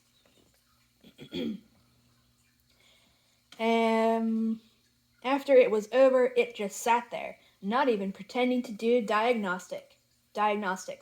It sat there for a full 10 minutes, which is a lot of processing time for a bot that sophisticated. Then it said, "Again, please." So I started the first episode again, and then we have a random ... line break, and again, this is just worshipping Stargate, but calling it World Hoppers for probably copyright reasons. So literally it's just Martha Wells, fully grown fucking woman, still worshipping US military propaganda, the show. Ancient aliens, racism propaganda, the show. As a white woman from Texas, of course she fucking adores it. That's also the show. It's so misogynistic and so racist, and there's so much slavery apologism in there as well, even though part of the whole fucking plot line is the enslaved people rising up, but only if they do it in a way that the US military approves of. Otherwise, they just get murdered like they don't exist, because who gives a fuck about the Jaffa? It's not like Teal'c is a class traitor to his entire people or anything like that, because he's literally joining up with the US military propaganda and helping to murder his own people. And that's kind of exactly what Murderbot's doing. Rip to Teal'c. You deserved an actual fucking writer who gives a shit.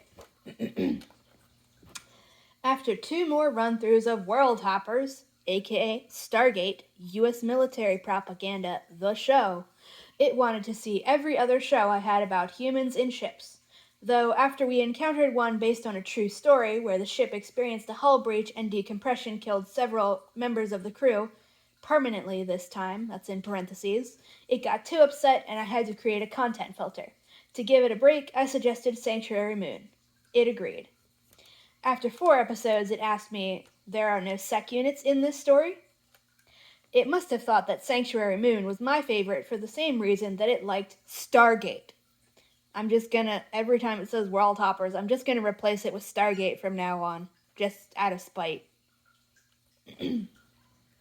I said, "No, there aren't that many shows with sec units, and they're either villains or the villains' minions." Martha Wells is such...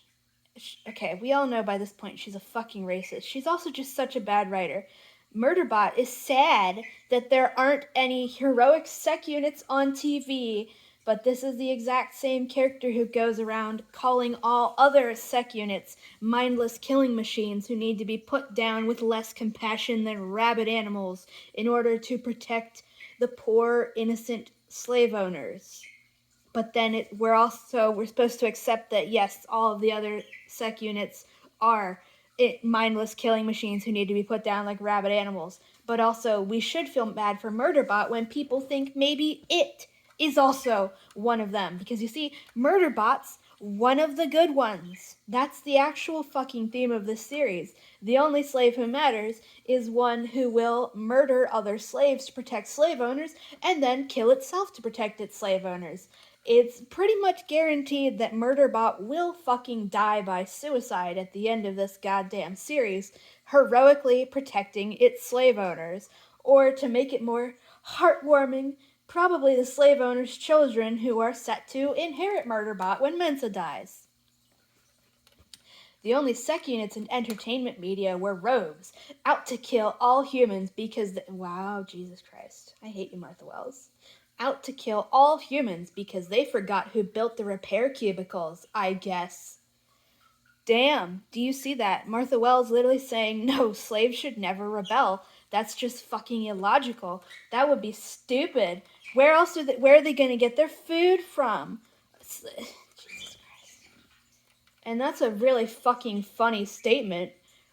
They forgot who built the repair cubicles, I guess. Murderbot literally never has access to a repair cubicle in the entire rest of the series. Why are we saying that repair cubicle is and lack thereof is what makes it illogical for slaves to try and fucking fight back for their goddamn freedom? And again, Martha Wells right here by equating slaves who are rebelling with we must kill all humans. She is literally doing the racist fucking propaganda, and she is doing it unironically. There is a fucking quote by Anne Leckie, I still haven't been able to find the original, talking about the fact that any story saying that robot uprisings are evil because they want to kill all humans, that's just thinly disguised anti-blackness and slavery apologism, doing the exact same slavery apologism by saying we can't give the black people equal rights, they'll just try to slaughter us. We can't give the land back to the people we stole it from, they'll just slaughter us. And Martha Wells is doing it unironically because she every time, any fucking time, the concept of slaves should have the ability to rebel and defend themselves, she immediately, instantaneously equates that with slaves want to commit genocide against all humans because she's fucking racist. That's the fucking slavery apologism. No actual slave in this goddamn story thinks that we should kill all humans. That is just Martha Wells's racism speaking and telling you to fucking agree that you can't give slaves equal rights because then they'll just murder all the poor innocent white people. It's just slavery apologism. She is literally equating every single fucking time the concept of slaves fighting for their fucking freedom with slaves just want to do reverse genocide. Every single fucking time. So every single fucking time you hear somebody complain that, oh, they would just kill all of us. They would they would just do a white genocide because that's what this is talking about. Because Martha Wells might make some of these characters tokenized black and brown people, but it's just fictional blackface. They only exist to uphold her white supremacy and put a fake progressive spin on it for the people who don't actually have any fucking critical thinking skills. It's just fictional blackface, black and brown face. That's why the slave owners in this are tokenized black and brown people whose skin color, by the way, hasn't actually fucking been described, except I think maybe Mensa one time exactly. The rest of them, they don't even get a basic description of their skin or hair color because she still wants to have the plausible deniability where the extremely white supremacist people in the audience, not just the casual white supremacists, they can actually headcanon everybody as being white because they don't have a described skin color. Don't you know that in the future everybody will be mixed race, which is literally just the great replacement theory, but unironically. In some of the worst shows, sec units would sometimes have sex with the human characters. That was weirdly inaccurate and also anatomically complicated. Constructs with intercourse-related human parts are sex bots, not sec units. Sex bots don't have interior weapons systems, so it isn't like it's easy to confuse them with sec units. Sec units also have less than null interest in human or any other kind of sex. Trust me on that. And again, this is just bullshit.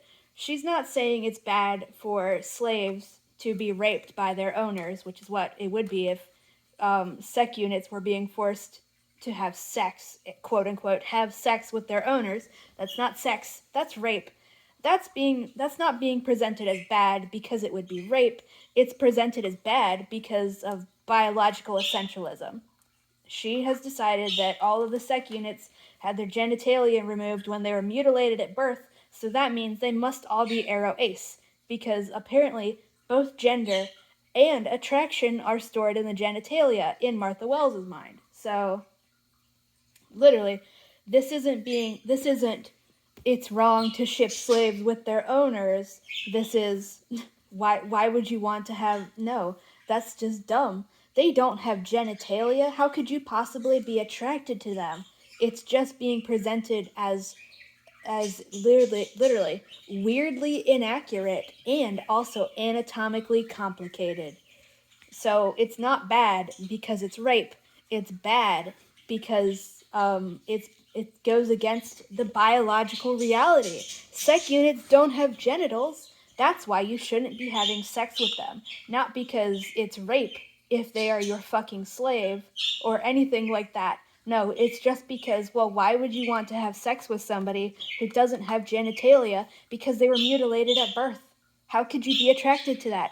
It's just more racist, ableist, biological essentialism and dehumanization. This is called desexualization, the opposite of sexualization, where you say that it happens to a lot of fucking minorities, and especially disabled people, where your ability to experience sexuality of any kind is just completely fucking denied to you, and you are desexualized. So this isn't saying, yeah, it would be bad for humans to rape their goddamn slaves, because we're not actually supposed to think that, because we're not supposed to actually be upset on the behalf of the sex slaves, which Murderbot here is referring to as sex bots, because Martha Wells is a fucking racist, misogynist, and so much more. So, again, literally, the takeaway from here is not meant to be it's wrong for slaves to rape their slaves, because we're supposed to think that slave owners are good and treat their slaves well. Except for when they don't in the imaginary backstory land, but then immediately following stating that shit, we'll just say that contracts are boring. Not like terrifying or anything, they're just boring. And again, we're not supposed to sympathize with the fucking sex slaves or feel bad for them or actually care about them. Granted, it would have been hard to show realistic sex units in visual media, which would involve depicting hours of standing around in brain-numbing boredom while you're nervous. Like, again, are you goddamn serious? Literally, what did I just fucking say? What did I just say? Which would involve depicting hundreds hours standing around in brain-numbing boredom while your nervous clients tried to pretend you weren't there.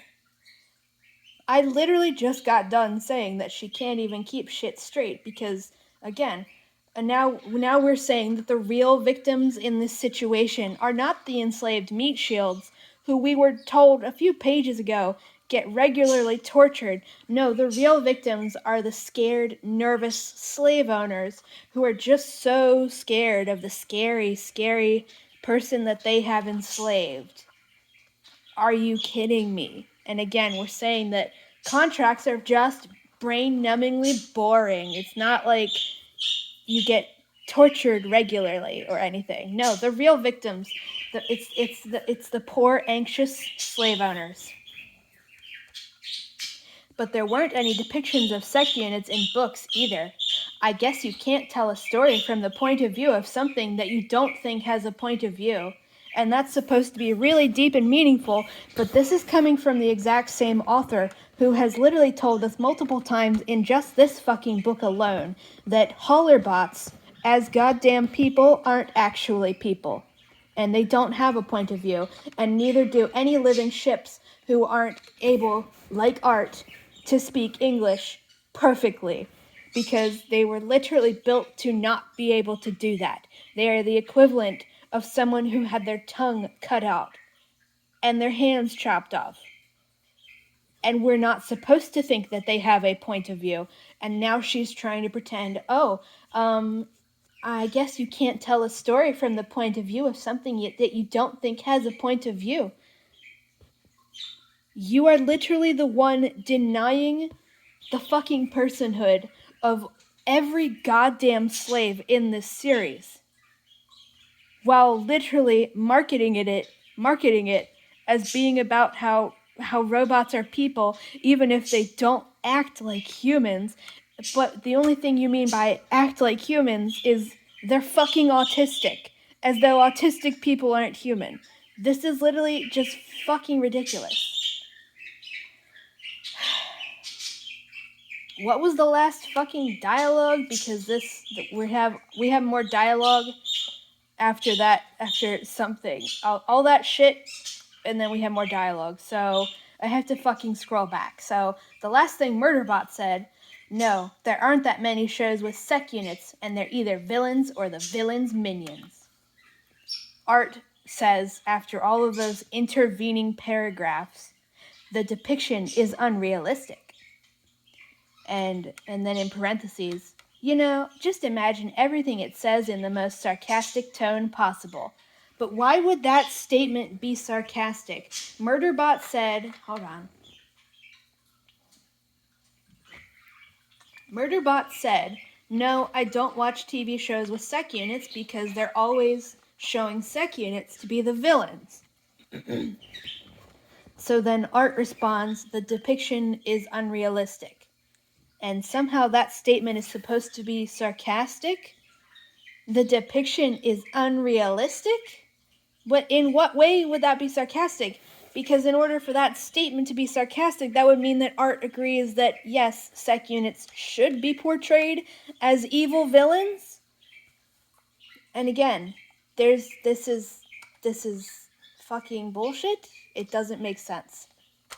And now, Murderbot is saying, again with the horribly formatted dialogue, we should be getting told, I said, in front of this shit, but no, we're just doing the shittily formatted dialogue that I'm just gonna have to keep pointing out because she's not improving her writing. It's actively getting worse.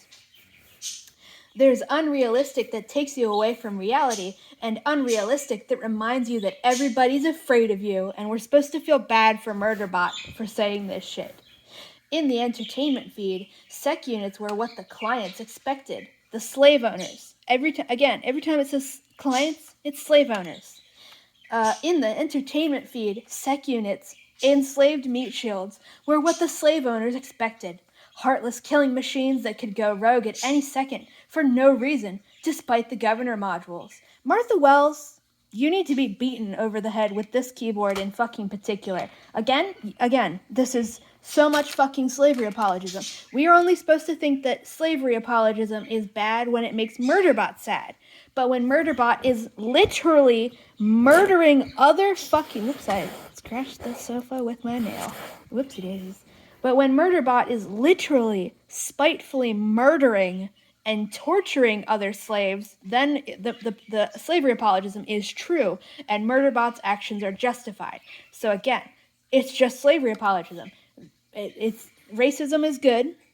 It's good. Unless it affects the protagonist, then you should feel bad for the protagonist, but don't apply those, that's mean and cruel and horrible, to any other slave. In the entertainment feed, meat shields were what the slave owners expected.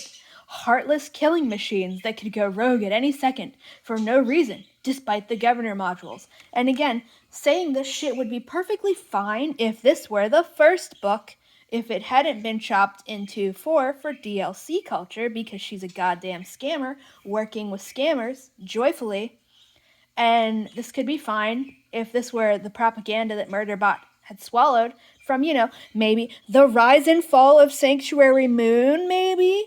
The goddamn TV show produced in the capitalist dystopia, but we're never supposed to acknowledge that could possibly have any fucking pro-slavery, pro-classism, pro-anything propaganda in it, just like you should just mindlessly worship Stargate and don't examine any of the racism and slavery apologism baked into that whatsoever. So yeah, again, every time you'll notice it just keeps happening over and over again. We get told, oh, People are scared of poor, innocent Murderbot who's never done anything to hurt anybody. It doesn't deserve to be seen as a scary, scary slave who's could just kill everybody for no reason. But then that's always exactly the justification used to murder and torture every other goddamn slave Murderbot ever fucking meets. And this doesn't ever get criticized, and they are literally still doing it as of the newest fucking book in the series. That's what makes it slavery apologism instead of just in-universe propaganda. Again, like, literally, it would be fine if this were Murderbot just thinking this shit, because it's also been brainwashed into believing this, and then figuring out, without having to literally goddamn murder any other slaves first, that that's not true, and it's a goddamn lie, and it's fucking propaganda.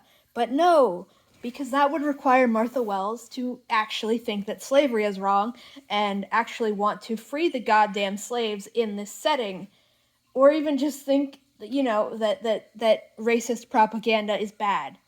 But she literally agrees with the racist propaganda. That's why she still worships fucking Stargate in 2025 and is still fucking worshipping all the shit in it.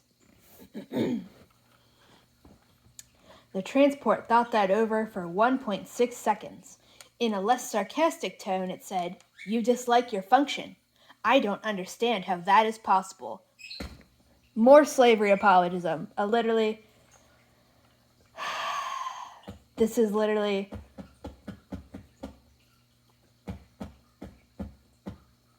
literally just, I'm gonna have to just stop because this is just infuriating. Here's a challenge. How about you, whoever is watching this, let me read this again. "You dislike your function. I don't understand how that is possible," says Art. How about you tell me what the slavery apologism is there, because I'm getting tired of having to repeat myself 50 million times, and I'm the one who signed up for this job. I'm not getting paid for this, unlike Martha Wells. So again, we're saying, oh, you don't like being a slave? That's not possible. It's impossible not to like being a slave and to only think that your life is worthy of the thing you were enslaved to do. I'll continue out of spite. Its function was traveling through what it thought of as the endlessly fascinating sensation of space and keeping all its humans and otherwise passengers safe inside its metal body. Of course it didn't understand not wanting to perform your function. Its function was great. I like parts of my function. And again, the dialogue, the formatting, it's terrible. It's terrible.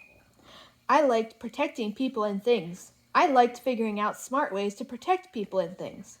I liked being right. And yet, we just get told this shit and then we never actually, it could be one thing if Murderbot genuinely actually enjoyed protecting things when those things aren't slave owners that it's being forced to protect. But again, we can't even, it's not even that. And even that would still be just slavery apologism, but okay, we're just getting told. I like protecting people and things. I liked figuring out smart ways to protect people and things. I liked being right. We have never once seen even a hint that Murderbot actually enjoys, quote unquote, protecting people and things. That's not actually a thing that's true. It doesn't actually enjoy protecting people and things. We're just getting told that. And I am forced to fucking assume that that is the fundamental core programming talking, because if Murderbot actually enjoyed that, we would actually get to see it happy. We don't even get to see it exhilarated from fucking adrenaline, let alone enjoying itself in any way, shape, or form. This is just shit writing and it's slavery apologism. Again, the dialogue formatting is just terrible. I'll hold the fucking phone. Oh my god, the phone. Ah! Sorry, phone. Look at this shit. Look. Okay, where did it go? this dialogue here. That's Murderbot starting to talk, and we haven't actually fucking established the appropriate back and forth to start doing this shit. So we should have here, I said, blah, blah, blah.